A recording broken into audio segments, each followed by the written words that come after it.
அனைவருக்கும் வணக்கம். எனக்கு ஸ்கின் டிசீஸ் இருக்கு. அதனால என்னால வேலைக்கு போக முடியாது. வெயில்ல போக வேணாம்.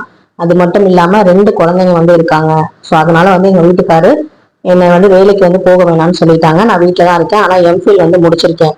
எங்க வீட்டுல பாத்தீங்கன்னா எங்க ஹஸ்பண்ட் வீட்டு சைடு எல்லாருமே கவர்மெண்ட் ஜாப்ல இருக்காங்க. அதனால எனக்கு ஒரு கில்ட்டியா இருக்கு. ஒரு காம்ப்ளெக்ஸ் உருவாகுது. இதுக்கு நான் என்ன பண்றதுன்னு தெரியல அப்படின்னு சொல்லி ஒரு சகோதரி கமெண்ட் செக்ஷன்ல கமெண்ட் பண்ணியிருந்தாங்க. அது கேட்கும்போது எனக்குமே வருத்தமா தான் இருந்தது. அப்ப அவங்க எவ்வளவு டிப்ரெஷன்ல இருப்பாங்க அப்படின்னு சொல்லிட்டு அவங்க கணவர் அவங்க உடல் நலத்துக்காக தான் அவங்க போக வேணாம் அப்படின்னு சொல்லியிருக்காங்க. ஆனாலும் அவங்க இவ்வளவு படிச்சுட்டு நம்மளை சுத்தி இருக்கவங்க எல்லாருமே நல்லா வேலை பார்த்துட்டு இருக்காங்க. நம்மளால போக முடியல அப்படின்னு அவங்க நினைக்கிறாங்க. ஸோ இது என்னுடைய லைஃப்லயே நடந்த ஒரு விஷயம் தான். இப்ப நடந்துகிட்டு இருக்க விஷயம் தான். என் மனசுலயும் அடிக்கடி ஓடுற ஒரு விஷயம் தான். அதை பத்தி தான் இந்த வீடியோல பார்க்க போறோம். இது பாத்தீங்கன்னா எனக்கு பிரதோஷ வழிபாடை நான் காமிச்சிருப்பேன். ஆனா நான் பேச போறது இதை பத்தி தான். உங்களுக்கும் இந்த மாதிரி ஒரு காம்ப்ளெக்ஸ் இருக்கு அப்படின்னா கண்டிப்பா இந்த வீடியோவை பாருங்க. உங்களுக்கும் ஏதாவது ஒரு வகையில பயனுள்ளதா இருக்கும். வாங்க வீடியோக்குள்ள போலாம். நேற்று பிரதோஷ வழிபாடு நல்லபடியா அபிஷேகம் ஆராதனை எல்லாம் பண்ணியாச்சு. அதனுடைய வீடியோ இதுல ஃபுல்லா காமிச்சிருப்பேன். அது மட்டும் இல்லாம நம்ம ஒரு ஒரு வேலை செய்யறோம். அந்த வேலை நமக்கு பிடிச்சி செய்யணும். இப்ப நான் பாத்தீங்கன்னா ஒரு வீட்டு வேலை செஞ்சா கூட அதை ரசிச்சுதான் செய்வேன். அதே மாதிரி நம்ம படிச்ச படிப்பு வீணாகுதே அப்படிங்கறனாலதான் நான் யூடியூப் சேனல் அப்படிங்கறது ஒன்று ஆரம்பிச்சேன். நம்ம ஏதாவது ஒரு வேலை செஞ்சுக்கிட்டே இருக்கணும். நம்ம மைண்டை ரெஸ்ட் எடுக்க விடக்கூடாது. நம்ம மூளையை துருப்பிடிக்க விடக்கூடாது அப்படிங்கிறதுக்காக மட்டும்தான் பாத்தீங்கன்னா மெயினா நான் யூடியூப் சேனல் ஆரம்பிச்சேன்.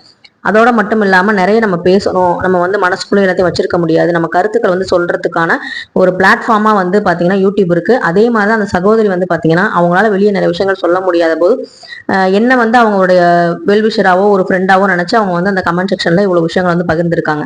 ஸோ இது மாதிரிதான் நம்ம எல்லாருமே ஒரு குறிப்பிட்ட ஸ்டேஜ்ல எல்லாத்தையுமே நம்ம வீட்டில் இருக்கவங்க புரிஞ்சுக்க மாட்டாங்க. 3வது மனுஷங்க கிட்ட சொல்லும் போது அவங்களுடைய பிரச்சனைகளை நம்ம கேட்கும் போது நம்மளுடைய பிரச்சனை பரவாயில்ல, இது சீக்கிரம் சரியாயிரும் அப்படிங்கிற ஒரு மனநம்பிக்கை நம்ம வருவோம். அதே மாதிரிதான் இப்ப நானும் சொல்றேன். அந்த சகோதரிக்கு இருக்கிற சுச்சுவேஷன்ல தான் இப்ப நானும் இருக்கேன். நான் கான்ட்ராக்ட் வேலை கல்யாணத்துக்கு அப்புறம் எனக்கு நான் 1.5 வயசு 1.5 வயசு இருக்கும்போது எனக்கு இந்த வேலை கிடைச்சது. கவர்மெண்ட் செக்டர்ல ரொம்ப நல்ல ஒரு பதவியில நான் இருந்தேன். ப்ராஜெக்டா இருந்தாலுமே அந்த பிளாக் ப்ராஜெக்ட் அசிஸ்டன்ட் அந்த பிளாக்குக்கே நம்ம அந்த ப்ராஜெக்ட் சம்பந்தமான விஷயங்கள் நமக்கு கீழே 126 ஒர்க்கர்ஸ் நம்ம சொல்றதை கேட்கணும். அவங்க ரிப்போர்ட் நம்ம சப்மிட் பண்ணணும். அப்படிங்கும் போது நிறைய பொறுப்புகள். 4 வருஷம் ராப்பகலா வேலை பார்ப்பாங்கன்னு சொல்லுவாங்க இல்லையா, அந்த மாதிரி 12 மணிக்கு நைட்டு ரிப்போர்ட் கேட்டா கூட நான் போட்டு நான் அனுப்புவேன். அதே மாதிரி 2 பேர் வேலை பார்த்தாலுமே நான் ரொம்ப மூச்சை பிடிச்சி வேலை பார்ப்பேன் அந்த ப்ராஜெக்ட்ல. நம்ம திட்டு வாங்கக்கூடாது, நம்ம கை கட்டி ஆட்ட நிக்க கூடாது அப்படிங்கிற மாதிரி ஒரு போல்ட்னஸோட நான் வேலை பார்த்தேன். அதே மாதிரி என்னை சுத்தி இருக்கவங்களும் அந்த மாதிரி இருக்கணும், அவங்களுக்கும் நல்ல பேர் கிடைக்கும் தான் நினைப்பேன். ஆனா பாத்தீங்கன்னா என்ன நிறைய பேர் ரொம்ப இந்த இதுக்கே ரொம்ப ஆடுறாங்க, இந்த சம்பளத்துக்கே இவ்வளவு பண்றாங்க அப்படிங்கிற மாதிரி எல்லாம் பேசுவாங்க. அது எதையுமே நான் காதுல வாங்கிக்க மாட்டேன். ஆனா 4 வருஷத்துக்கு அப்புறம் முடிஞ்சதுக்கு அப்புறம் டெர்மினேஷன் ஆர்டர்னு ஒன்று வந்தப்பதான் நான் உணர்ந்தேன். இங்க நல்லா வேலை செய்யறவங்களுக்கு சின்சியரா இருக்கவங்க அதெல்லாம் பார்க்க மாட்டாங்க. விசுவாசம்லாம் கிடையாது. இங்க அவங்க எடுக்கிறதா முடிவு. நமக்கு நேரம் நல்லா இருந்தா அந்த வேலையில இருப்போம், இல்லைன்னா வேலையை விட்டு தூக்கிடுவாங்க அப்படிங்கிற மாதிரி தான் இருந்துச்சு. இப்ப அந்த சகோதரி பாத்தீங்கன்னா சொன்னாங்க, என்னை சுத்தி இருக்க ரிலேட்டிவ்ஸ் எல்லாமே கவர்மெண்ட் ஜாப் தான் அப்படின்னு. எங்க வீட்டுக்கார சைடுமே பாத்தீங்கன்னா நிறைய பேர் கவர்மெண்ட் ஜாப் தான். அதே மாதிரி நல்ல வெல் செட்டில்டு ஃபேமிலி தான் இருக்காங்க. ஆனாலுமே எனக்கு இந்த காம்ப்ளெக்ஸ் வந்ததே இல்லை. ஏன் அப்படின்னா நான் ஆரம்பிச்சது 0ல இருந்து. அதாவது எல்லாருமே இருந்து எல்லாருமே ஹெல்ப் பண்ணி ஒருத்தங்களை முன்னேற்றுறது அப்படிங்கிறது வேற. ஆனா எந்த ஒரு ஹெல்ப்பும் இல்லாம எனக்கு 15 வயசுலயே அப்பா இறந்து போயிட்டாங்க. அதுக்கப்புறம் அந்த அதுக்கப்புறம் என்னோட வாழ்க்கையில் நடந்த ஸ்ட்ரகிள்ஸ் எல்லாம் பாத்தீங்கன்னா கடந்து வந்தனால எனக்கு கஷ்டம்னா என்னன்னு தெரியும். சாப்பாடோட அருமை என்ன அப்படிங்கிறது தெரியும். அதே மாதிரி ஒருத்தவங்க நம்ம அவமானப்படுத்தினாலும் நம்ம அதுல இருந்து எப்படி மீண்டு வரணுங்கிறத நான் அந்த பாடத்தை எனக்கு கத்துக்கிட்டேன். எங்க அப்பா இறந்து அந்த பாடத்தை எனக்கு சொல்லி கொடுத்தாங்க. அதுக்கு முன்னாடி எங்க வாழ்க்கை வேற லெவல்ல இருந்தது. ஆனா அதுக்கப்புறம் நிறைய விஷயங்கள் அடிபட்டு மிதிப்பட்டு வேலைக்கு போய் சம்பாரிச்சு நிறைய விஷயங்கள் எனக்கு இன்னைக்கு கூட எங்க வீட்டுக்கார்ட்ட சொன்னேன். நிறைய பேருக்கு ஈஸியா கிடைக்கிற விஷயங்கள் கூட எனக்கு ரொம்ப கஷ்டப்பட்டு தான் கிடைச்சிருக்கு. ஸோ அப்படி இருக்கும்போது எனக்கு கடவுள் தான் துணை அப்படின்னு கல்யாணத்துக்கு அப்புறம் கடவுளும் கணவரும் தான் துணைன்னு சொல்லி நான் முடிவுபடுத்தி நான் என்னுடைய வேலையை பார்த்துக்கிட்டு இருப்பேன். எந்த சொந்தக்காரங்க என்ன சம்பாரிச்சாலும் யாரும் நமக்கு 10 பைசா தரப்போறது கிடையாது. அவங்க காசுல நமக்கு ஒரு டம்ளர் டீ கூட வாங்கி தரப்போறது கிடையாது. அப்படி இருக்கும்போது நம்ம ஏன் அவங்க சம்பாதிக்கிறத பார்த்து நம்ம ஏன் கில்ட்டி கான்சியஸ் ஆகணும்? அதே மாதிரி நம்ம சம்பாதிக்கல அப்படிங்கிறதுக்கு நம்ம ஏன் வருத்தப்படணும்? நம்ம வீட்டுக்காரர் நமக்காக உழைக்கிறாரு, நமக்கு செய்யறாரு அப்படிங்கிற மைண்ட் செட்டுக்கு நானும் வந்துட்டேன். இது வந்து நிரந்தரம் இல்லை. இப்போ நான் வந்து படிச்சு முடிச்சதுலேருந்தே நான் வந்து வேலைக்கு போயிட்டு தான் இருந்தேன். இப்போதான் வந்து பார்த்தீங்கன்னா வீட்டில் கொஞ்சம் வந்து ரெஸ்ட் எடுக்கிற மாதிரி இருக்கு. இப்போ கொஞ்ச நாள் கூட இன்ஸ்டியூட்க்குலாம் நான் போயிட்டு இருந்தேன். ஆனால் இப்போ வந்து யூடியூப்புங்கிற ஒரு விஷயமும் நான் பண்ணிக்கிட்டு இருக்கேன். இதுலேயும் வந்து பார்த்தீங்கன்னா வருமானம் வரணும் அப்படிங்கிறதுக்காக தான் நான் வந்து உழைக்கிறேன். ஸோ இந்த மாதிரி வந்து உழைப்பு வந்து நமக்கு சிறு துளி பெருவெள்ளங்கிற மாதிரி நமக்கு வர்ற பணம் கம்மியாக இருந்தாலுமே நமக்கு இந்த வீட்டுக்கு உள்ள நம்ம வந்து ஏதாவது ஒரு கான்ட்ரிபியூஷன் வந்து நம்ம கொடுக்கணும் அப்படிங்கிறதுக்காக தான் எங்கள் வீட்டுக்கார்ட்ட வந்து நான் இருக்கிற பணத்தெல்லாம் சேவிங்ஸில் வந்து நான் வந்து போட்டு வைக்க சொல்கிறேன். அனாவசியமான செலவுகள் எதுவும் நானுமே பண்ணுறதில்ல. இந்த மேக்கப் பண்றது, பியூட்டி பார்லர் போடுறது, அப்புறம் வந்து அடிக்கடி வந்து ட்ரெஸ் எடுக்கிறது, ஆன்லைன் ஷாப்பிங் பண்றது, வீட்டுக்கு தேவையில்லாத ஒரு ஆடம்பர பொருட்களை வாங்கி வைக்கிறது, அந்த மாதிரி விஷயங்கள் எதுவுமே நான் பண்றது இல்ல. எல்லார் வீட்லயும் எப்படி வீடு வேணா பெருசா இருக்கலாம், ஆனா ஒரு நார்மல் லைஃப் தான் வந்து நான் வந்து வாழணும்னு நினைப்பேன் எப்பவுமே. ஏன்னா இதுதான் நிரந்தரமானது.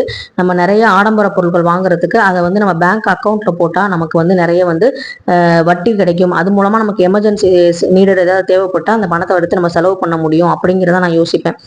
அதுக்காக அதிகமாக வந்து ஆடம்பர செலவுகளும் பண்ண மாட்டோம். அதே மாதிரி ரொம்ப கஞ்சத்தனமாக பணத்தை மட்டுமே சேர்த்துக்கிட்டும் இருக்க மாட்டோம். எங்கள் சந்தோஷத்துக்கு நல்லா ஹோட்டல் போய் சாப்பிட்றது, சினிமாவுக்கு போகிறது, இந்த மாதிரி விஷயங்களும் நடக்கும். எங்கேயாவது ட்ரிப்பு போகிறது, அந்த மாதிரி விஷயங்களும் நடக்கும். அதே சமயத்தில் பூஜை பொருட்கள் கூட இப்போ நான் ரொம்ப வந்து அதிகமாக வாங்குறது இல்லை. பூஜை சிலைகள்லாம் வாங்கி வைக்கிறது இல்லை. அதுவாக கிஃப்டாக வர்றதா நான் வந்து வச்சிருக்கேன். அதே மாதிரி எனக்கு ஒரு பொருள் வாங்கணும் அப்படின்னா ஒரு தடவைக்கு 2 தடவை வந்து யோசிப்பேன். நான் நேற்று கூட ஒரு வீடியோ போட்டிருந்தேன். பவளம் வாங்குறதுக்கே வந்து பார்த்தீங்கன்னா எனக்கு 2 வருஷம் ஆச்சு. அதோட விலை 4000 தான். அப்படி இருந்தாலுமே அதை வாங்கணுமா, அது வாங்கினா நல்லதா அப்படின்னு பல தடவை யோசிச்சு நிறைய பேர் பெரியவங்கள்ட்ட கேட்டு எங்க வீட்டுல எல்லாம் கேட்டுட்டு அதுக்கப்புறம் தான் நான் வந்து வாங்கினேன். யார் வந்து எவ்வளவு சம்பாரிச்சாலும் என் மைண்ட் செட்ல இருக்கிறத நான் சொல்லிடுறேன். யார் எவ்வளவு சம்பாரிச்சாலும் நம்ம சுத்தி இருக்கவங்க சொந்தக்காரங்க எவ்வளவு சம்பாரிச்சாலும் அது அவங்க காசு. அந்த காசுனால நமக்கு எந்த பிரயோஜனமும் வரப்போறது இல்லை. நம்ம வீட்டுல நம்ம வச்சிருக்க 100 ரூபாய் வந்து பாத்தீங்கன்னா பெரிய விஷயம் தான். நம்ம சேர்த்து வைக்கிற 500 ரூபாய் நமக்கு பெரிய விஷயம் தான். அந்த பணம் தான் நமக்கு சந்தோஷம் தருமே தவிர அடுத்தவங்க சம்பாதிக்கிறாங்க, அடுத்தவங்க எல்லாம் வந்து நல்லா இருக்காங்க அப்படிங்கும் போது நம்ம மட்டும் ஏன் இப்படி இருக்கும் அப்படிங்கிற கில்ட்டி கான்சியஸே நமக்கு தேவையில்லை. நான் எப்பவுமே வந்து கடவுளுக்கு நன்றி தான் சொன்னேன். எனக்கு வந்து செகண்ட் பேபி வந்து டிஎன்சி பண்ணப்போ கூட ஹாஸ்பிட்டல்ல அழுதுகிட்டே வந்து எங்க வீட்டுக்கார்ட்ட சொன்னது என்னன்னா, இந்த குழந்தை வந்து எனக்கு ஒரு குழந்தை இருக்கு, இன்னொரு குழந்தை வந்து இப்படி அபார்ஷன் ஆயிடுச்சு. ஆனா இந்த குழந்தை வந்து யாராவது ஒரு குழந்தை இல்லாதவங்களுக்கு அந்த அந்த கரு போய் சேரணும், அந்த குழந்தை வந்து வரணும் அந்த பூமிக்கு அப்படின்னு சொல்லிதான் நான் வந்து வேண்டிக்கிட்டேன். ஸோ எது நடந்தாலும் கடவுளுக்கு வந்து நன்றி சொல்றதுதான். அதே மாதிரி எனக்கு கந்தசஷ்டி விரதம் இருந்து அந்த திருக்கல்யாணத்து அன்னைக்கு தான் எனக்கு வந்து வேலை போச்சு, டெர்மினேஷன் ஆர்டர் வந்துச்சு. அப்பவும் நான் முருகருக்கு நன்றி தான் சொன்னேன். நீ எது செஞ்சாலும் எனக்கு நல்லதுதான் இருக்கும் அப்படின்னு சொல்லிட்டு. அந்த மாதிரி நம்ம கடவுள்கிட்ட நீ எது கொடுத்தாலும் அது நல்லதுதான். நிறைய பேருக்கு வந்து வேலை கொடுத்து வேலைக்கு வந்து போக வைக்கிறாங்கன்னா அது அவங்களுக்கு நல்லது. நமக்கு இப்போதைக்கு வேலை இல்லை, இப்போதைக்கு நீ வீட்டில் இருன்னு சொல்றாங்கன்னா அதுவுமே ஒரு நல்லதுக்காக தான் இருக்கும். அதனால வந்து உங்களுக்கு கைத்தொழில் ஒன்று இருக்கு சகோதரி, டெய்லரிங் வந்து பண்ணியிருக்கீங்க. இப்போ நீங்க வந்து குழந்தை பிறந்ததுனால உங்களால் அதை செய்ய முடியாது. அது உங்க குழந்தைக்குமே நல்லது கிடையாது. குழந்தைங்க நல்லா வளர்த்தாதான் நம்ம வீடு வந்து நிம்மதியா இருக்கும். குழந்தைங்களுக்கு சின்னதா சளி காய்ச்சல் வந்தா கூட நம்மளால வந்து தாங்க முடியாது. வேலைக்கு போற பெண்கள் வந்து அதை நிறைய அவதிப்படுவாங்க. அதனால நம்ம குழந்தைங்க கூட பக்கத்துல இருந்து பாத்துக்க முடியலையே அப்படிங்கிற சூழ்நிலை எல்லாம் இருக்கும். ஸோ நமக்கு வந்து பாத்தீங்கன்னா கடவுள் வந்து அந்த மாதிரி குழந்தைங்களை பாத்துக்கிறதுக்காக வீட்டுக்கார் வந்து நம்ம கண்டிப்பா வேலைக்கு தான் போகணும் சம்பாதிக்கணும்னு சொல்லாம நீ வந்து வீட்டுல இருந்து பாத்துக்கோ, உனக்கும் வந்து ஸ்கின் டிசீஸ் இருக்கு, அந்த மாதிரி வந்து இருக்கனால நீ வந்து போவேணாம் அப்படின்னு சொல்லி ஒரு அக்கறையா சொல்றாரு. அப்படிங்கும் போது நீங்க எவ்வளவு பெரிய பிளஸ்டான ஒரு விமனா இருப்பீங்க. இந்த காலத்துல வந்து ஒரு கணவர் வந்து இப்படி வந்து சொல்றாங்க அப்படின்னா அது பெரிய விஷயம் தானே. ஸோ அதை நினைச்சு நீங்க கடவுளுக்கு நன்றி சொல்லுங்க. உங்க குழந்தைங்க ஓரளவு வந்து வளர்ந்ததுக்கு அப்புறம் நீங்க கண்டிப்பா வேலைக்கு போவீங்க. ஏன்னா படிச்ச படிப்பு நம்ம சேர்த்து வச்ச பணம் கூட கரைஞ்சு போகலாம், நம்ம சேர்த்து வச்ச அறிவு என்னைக்குமே வந்து குறையாது. அது நம்மளை வந்து முன்னேத்தாம விடாது. நீங்க எம்ஃபில் வரைக்கும் படிச்சிருக்கீங்க, அதனால கண்டிப்பா வந்து உங்களுக்கு நல்ல வேலை கிடைக்கும். வேலை வாய்ப்புகள் நிறைய இருக்கு. நம்ம தான் தேடி போகணும், கண்டிப்பா வந்து கிடைக்கும். நீங்க இப்ப ஃபர்ஸ்ட் உங்க ஹெல்த்தையும் உங்க குடும்பத்தையும் பாருங்க. நிறைய விஷயங்கள் கத்துக்குவீங்க இந்த பீரியட்ல.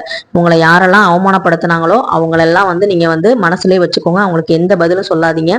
நீங்க ரொம்ப கஷ்டப்படுறீங்க, உங்களை ரொம்ப கஷ்டப்படுத்துறாங்க, நான் சம்பாதிக்கிறேன் பாருன்னு ரொம்ப திமிரா வந்து பேசுறாங்க அப்படின்னா, நீ சும்மா தானே இருக்கன்னு சொன்னாங்கன்னா அதுக்கெல்லாம் நீங்க பதிலே சொல்லாம ரியாக்ட் பண்ணாதீங்க.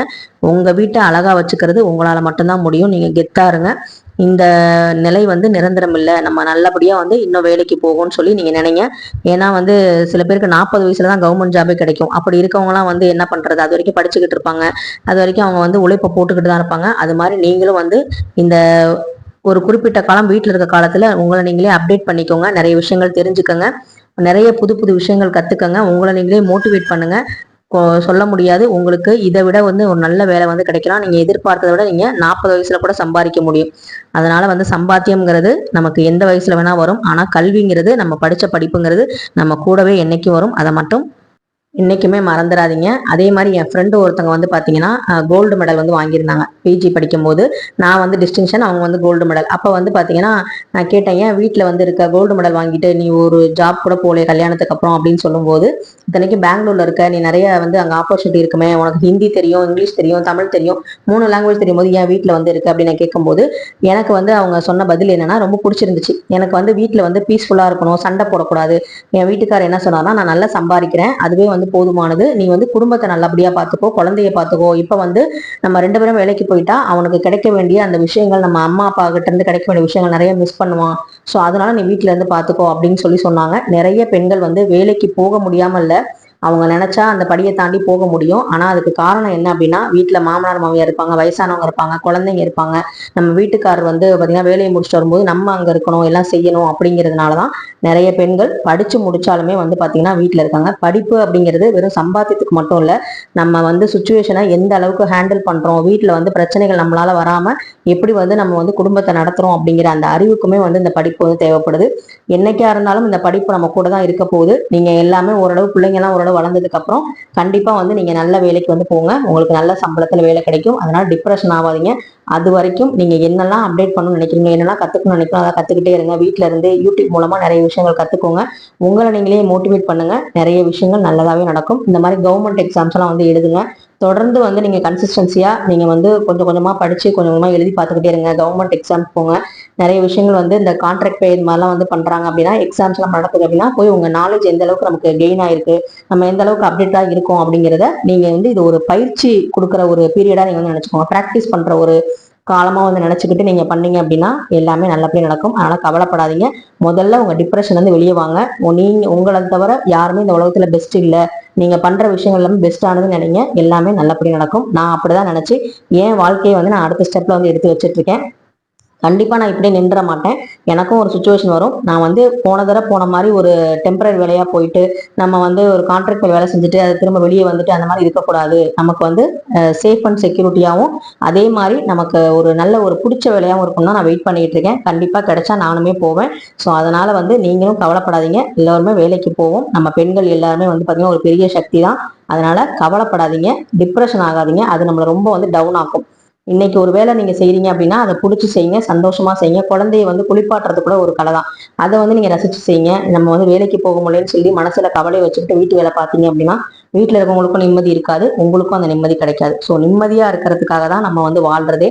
ஃபர்ஸ்ட் அந்த நிம்மதியை நம்ம வர வச்சுக்கணும். இதான் வந்து இந்த வீடியோ பதிவு மூலமா நான் சொல்ல வரேன். ஸோ இந்த வீடியோ முழுசா பார்த்தவங்க எல்லாருக்குமே ரொம்ப ரொம்ப நன்றி. நெக்ஸ்ட் வீடியோல பார்க்கலாம். நன்றி, வணக்கம்.